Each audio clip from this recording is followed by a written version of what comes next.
नमस्कार दोस्तों, स्वागत है आप सभी का हमारे यूट्यूब चैनल के बिल्कुल ही कमाल और नए एपिसोड में। तो जैसा कि आप सब लोग जान रहे हैं कि अभी कोरोना का एक बहुत ही टफ पीरियड चल रहा है और हम सभी लोग इस चीज़ से बहुत ही परेशान हैं। तो आज हम इस वीडियो में ये देखेंगे कि कैसे कोरोना के चलते हमारी इकोनॉमी और आरबीआई दोनों को बहुत ही बुरा झटका लगने वाला है और हम लोग इससे बहुत ही ज़्यादा अफेक्टेड होने वाला है। जैसा कि आप सब लोग जानते हैं कि पूरी दुनिया के अंदर बहुत ज़्यादा केसेस भी बढ़ गए हैं और बहुत ज़्यादा अनफॉर्चुनेटली बहुत ज़्यादा मौत भी इतनी हो गई है। लेकिन जैसे कि हमने पूरा इंडिया को लॉकडाउन कर दिया है, तो सब कुछ बंद है। सिर्फ जो भी ज़रूरियात की चीज़ें हैं सिर्फ उसी की दुकानें और सप्लाई चालू है, बाकी सब कुछ हमने पूरी तरह बंद कर दिया है। तो ये सब बंद करने के कारण इकोनॉमी ऊपर एक बहुत ही बड़ा प्रभाव पड़ने वाला है और हमारी इकोनॉमिक ग्रोथ पिछले क्वार्टर में थोड़ी सी बढ़ी थी, लेकिन अब जो इसकी वर्स्ट इफेक्ट होने वाली है वो पूरे वर्ल्ड पे होगी और पूरे वर्ल्ड की इकोनॉमी डाउन हो गई है।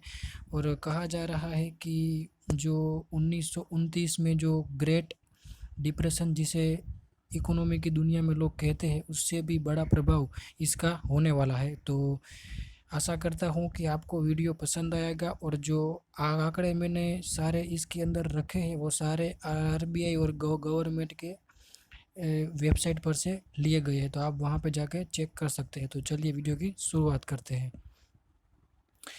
सबसे पहला तो ये है कि हाल ही में हमने देखा कि आरबीआई के द्वारा जो गवर्नमेंट को दिए जाने वाली राशि जो थी उसकी लिमिट बढ़ा दी गई है। ठीक है, तो जो लिमिट पहले मार्च महीने तक 1,02,000 करोड़ की थी, वो उसे अब बढ़ाकर 2 लाख करोड़ तक कर दिया गया है।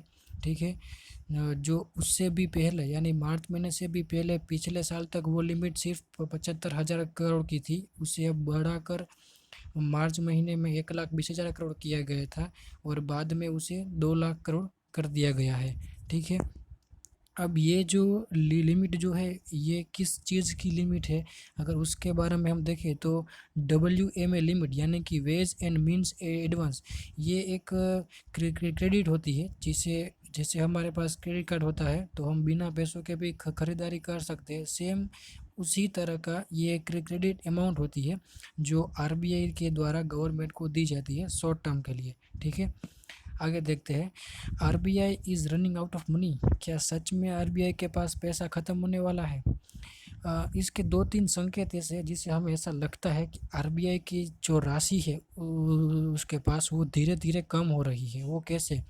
जब पिछले 1-2 महीने में जब ये येस बैंक का क्राइसिस जब हुआ था, तब आरबीआई ने उसके अंदर इन्वेस्ट नहीं किया था, क्योंकि येस बैंक इतनी बड़ी बैंक थी तो उसे उभारने के लिए आरबीआई कुछ ना कुछ कर सकता था। लेकिन आरबीआई ने दूसरे लोगों को एनकरेज किया कि वो लोग आए और उसके अंदर पैसा लगाए, जैसे कि कुछ पीपीएसयू थी, एलआईसी को, और प्राइवेट बैंक जैसे कि HDFC, Axis bank, ICICI bank, इन सभी को भी आरबीआई ने इनकरेज किया कि आप आए और उसके अंदर पैसे लगाए।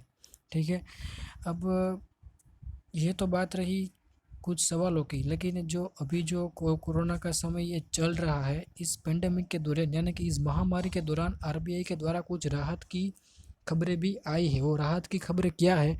तो सबसे पहले तो सबसे बड़ी खबर ये है कि 3 महीने के लिए ईएमआई नहीं देना पड़ेगा। ठीक है, 3 महीने के लिए ईएमआई नहीं देंगे तो भी कोई चार्ज नहीं लगेगा।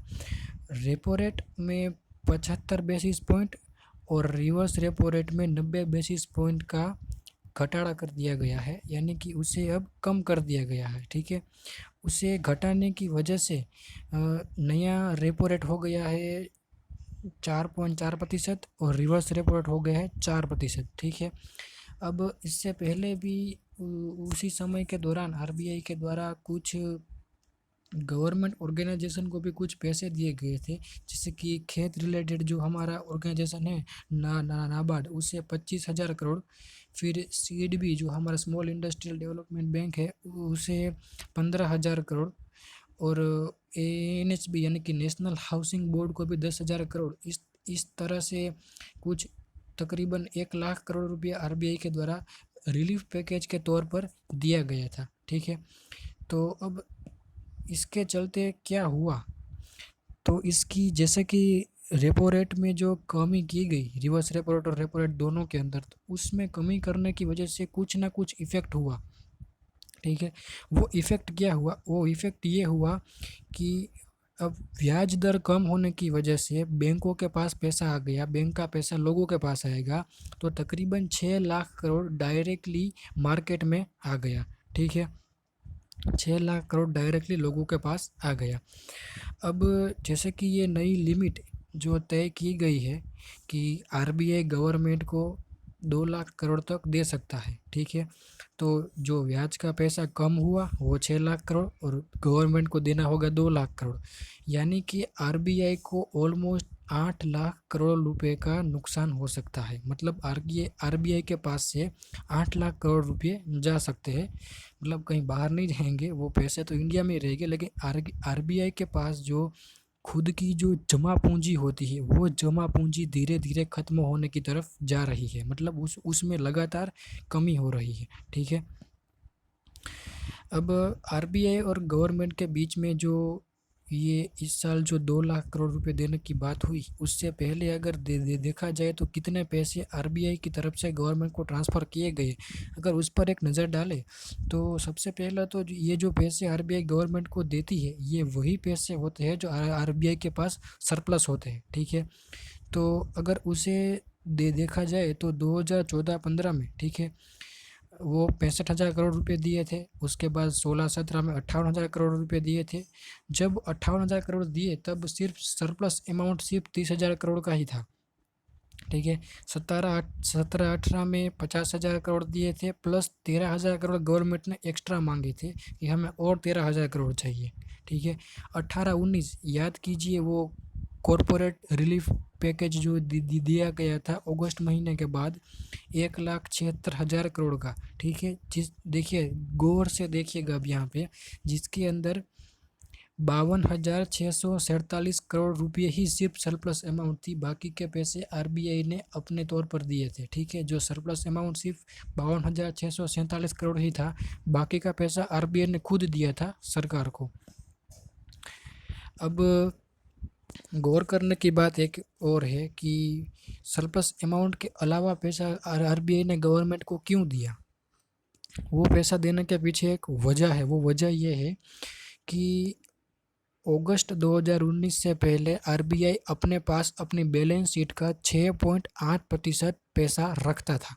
ठीक है, लेकिन उसमें कमी आ गई। वो कमी क्यों आई, क्योंकि अगस्त 2019 में एक विमल जालान कमेटी गठित की गई थी। ठीक है, उस कमेटी ने यह सजेस्ट किया कि आरबीआई अपने पास 6.5 से 5.5, यानी कि 6.5 से 5.5% अमाउंट अपनी बैलेंस शीट का अपने पास रखे, बाकी का वो गवर्नमेंट को दे सकती है।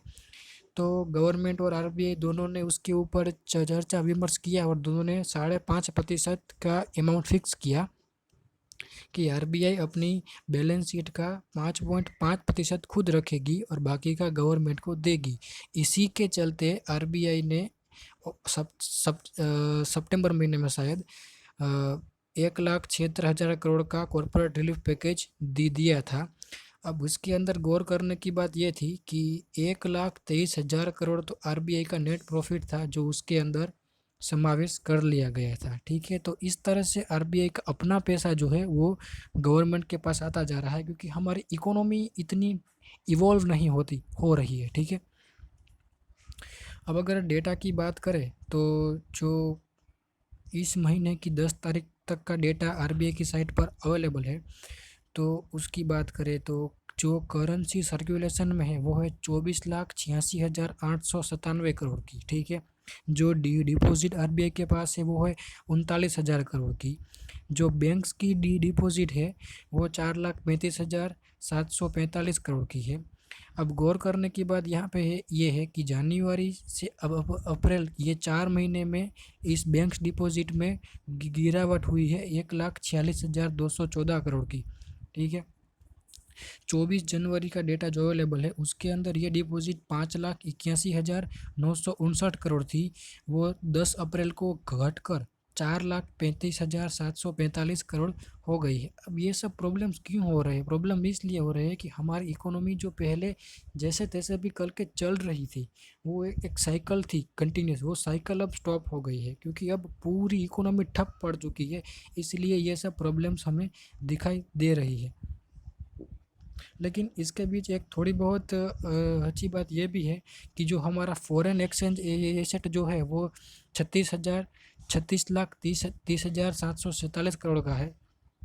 ठीक, जो जनवरी में 33,15,432 करोड़ का था, उसके अंदर पिछले 4 महीने में इंक्रीज होके वो 3 लाख इंक्रीज होके 36,30,727 करोड़ तो हो गया, लेकिन उसके अंदर 3,14,805 करोड़ का इजाफा भी हुआ। मतलब ये जो अमाउंट है उससे आरबीआई कहीं ना कहीं यूज़ कर सकता है और गवर्नमेंट को भी इससे हेल्प होगी।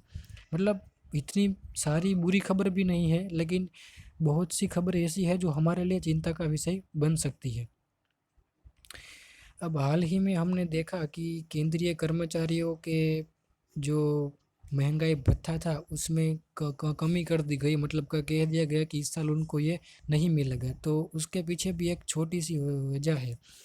अब आरबीआई गवर्नमेंट के पास से जो पैसे मांग रही है वो जनवरी में थे 10,06,000 करोड़, अप्रैल में बढ़कर हो गए 11,70,000 करोड़, यानी कि ऑलमोस्ट 1,64,650 करोड़ का इसके अंदर इजाफा हो गया जो आरबीआई का बकाया रहता है गवर्नमेंट के पास। ठीक है, अब गवर्नमेंट क्या करेगी? गवर्नमेंट को भी ज़्यादा से ज़्यादा पैसे इकोनॉमी के अंदर लगाने हैं, तो वो क्या करेगी? या तो वो कर्मचारियों का डीए कट करेगी, मतलब जितने भी गवर्नमेंट के खर्चे हैं वो उसे कम करने की कोशिश करेगी। फिर वो चाहे गवर्नमेंट का अपना खुद का खर्चा हो या फिर जो सैलरी निकलती है, फिर वो चाहे एम्प्लॉयज़ की हो या प्रधानमंत्री की हो, सांसद की हो, ऐसी जितनी भी जो सैलरीज निकलती है उसमें भी कट कट होगा। जैसे कि 3 महीने के लिए सभी सांसद का, 1 साल के लिए जैसे अभी सभी सांसद का जो सैलरी है उसके अंदर ऑलरेडी डिक्रीज कर दिया गया है, वैसे ही अब केंद्रीय कर्मचारियों के ऊपर भी एक छोटी सी आंच आ गई है। वो आंच ये है कि उन्हें इस साल डीए नहीं मिलेगा। ठीक है, लगभग 50 लाख केंद्रीय कर्मचारी और 60 लाख पेंशनर को मिला दिया जाए तो तकरीबन 1 करोड़ ऐसे लोग हैं जिन्हें अब डीए नहीं मिलेगा इस साल। तो इससे सरकार के पास ऑलमोस्ट 14,000 करोड़ की बचत हो जाएगी। ठीक है, अब इसी प्रकार के कई और कदम आगे लिए जाएंगे। सेंट्रल गवर्नमेंट भी कुछ कदम लेगी, आरबीआई भी कुछ कदम लेगी।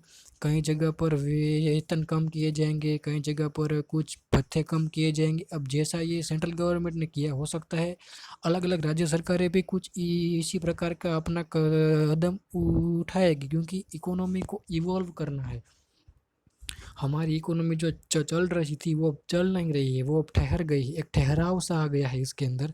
तो अब इसे चलाने के लिए कहीं ना कहीं से पैसे देने पड़ेंगे। कई राज्य ऐसे हैं जो इस इमीडिएट तौर पर गवर्नमेंट के पास पैसे मांग रहे हैं कि हमारे पास बिल्कुल पैसे नहीं है, अगर आप हमें पैसे नहीं दोगे तो हमारी इकोनॉमी कैसे चलेगी? इकोनॉमी नहीं चलेगी, इंडस्ट्री नहीं चलेगी, तो हम जीएसटी कैसे देंगे? जीएसटी नहीं देंगे तो आपके पास पैसे कहाँ से आएंगे?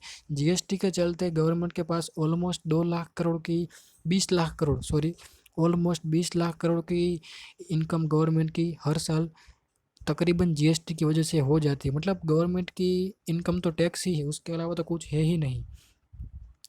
तो इस प्रकार से हमने कुछ देखा कि आरबीआई का पैसा कहाँ जा रहा है, कैसे इकोनॉमी में ठहराव है और क्या क्या मेजर्स इसके हो सकते हैं ठीक करने के लिए। तो आशा करता हूँ आपको वीडियो पसंद आया होगा और ये वीडियो आप ज़रूर अपने घर में बैठ के ही देख रहे होंगे। और अगर कुछ ज़रूरत की चीज़ लेने के लिए भी आपको बाहर जाना पड़े तो बाहर जाने चाहे तब ज़रूर सोशल डिस्टेंसिंग का पालन करें और बाहर से आते ही अपने हाथ को साबुन से 20 सेकंड के लिए धोना बिल्कुल ना भूले। बाहर जाए तो मास्क लगाना भी बिल्कुल ना भूले। जब तक बहुत ज़रूरी ना हो तब तक बाहर भी ना जाए। तो इससे बढ़िया कोई कंट्रीब्यूशन इस समय हमारे देश के लिए हमारा नहीं हो सकता। वीडियो पसंद आया हो तो लाइक कीजिएगा, अपने दोस्तों के साथ शेयर कीजिएगा, और ऐसे ही अगर कोई और टॉपिक के ऊपर वीडियो देखना चाहे तो आप नीचे कमेंट करके भी मुझे बता सकते हैं। Thank you.